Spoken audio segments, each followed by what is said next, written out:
ગુજરાતના અનેક વિસ્તારોમાં છેલ્લા 24 કલાક દરમિયાન ભારે વરસાદ ચાલુ પડ્યો છે.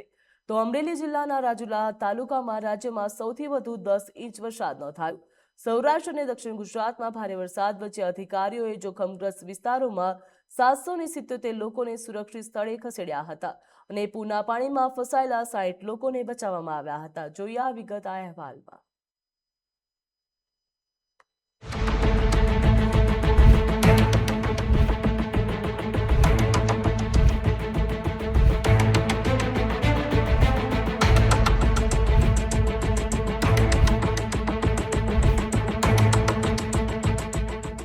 ગાંધીનગર સ્થિત સ્ટેટ ઇમરજન્સી ઓપરેશન સેન્ટર અનુસાર ગુજરાતમાં છેલ્લા 24 કલાકથી મેઘરાજા ધમાકેદાર બેટિંગ કરી રહ્યા છે. અમરેલીના રાજુલામાં રાજ્યમાં સૌથી વધુ 10 ઇંચ વરસાદ ખાબક્યો, જ્યારે ધારીમાં 9 ઇંચ વરસાદ નોંધાયો હતો. ડાંગ, ગીર સોમનાથ, ભાવનગર, નવસારી અને તાપી સહિત અનેક જિલ્લાઓમાં પણ ભારે વરસાદ નોંધાતા જનજીવન પ્રભાવિત થયું. ભારે વરસાદના કારણે જોખમગ્રસ્ત વિસ્તારોમાંથી 777 લોકોને સુરક્ષિત સ્થળે ખસેડવામાં આવ્યા, જ્યારે પૂરના પાણીમાં ફસાયેલા 60 લોકોને બચાવી લેવામાં આવ્યા છે.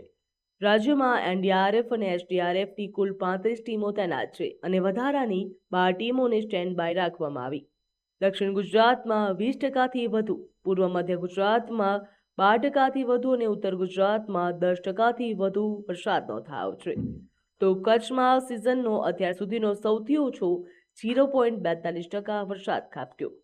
ઉપરવાસમાંથી સતત પાણીની આવકના કારણે સરદાર ડેમમાં પણ પાણીનો જથ્થો વધીને 2,15,000 મિલિયન ક્યુબિક ફૂટ એટલે કે MCFT થયો છે, જે તેની કુલ ક્ષમતાના આશરે 50% જેટલો છે. રાજ્યમાં અન્ય 206 જળાશયોમાં કુલ મળીને 2,09,000 MCET પાણીનું સંગ્રહિત કરવામાં આવ્યું, જ્યાં માહિતી મુજબ 2 ડેમ સંપૂર્ણપણે ભરાઈ ગયા. 18 ડેમોમાં 70%થી વધુ પાણી નોંધાયું, 20 ડેમોમાં 50%થી વધુ, 49 ડેમોમાં 25%થી વધુ અને 117 ડેમોમાં 25%થી ઓછું પાણી નોંધાયું. હાલના જળસ્તરને ધ્યાનમાં રાખીને ડેમને હાઈ એલર્ટ ઉપર તેમજ 7ને એલર્ટ ઉપર અને અન્ય 7ને વોર્નિંગ લેવલ ઉપર રાખવામાં આવ્યા છે.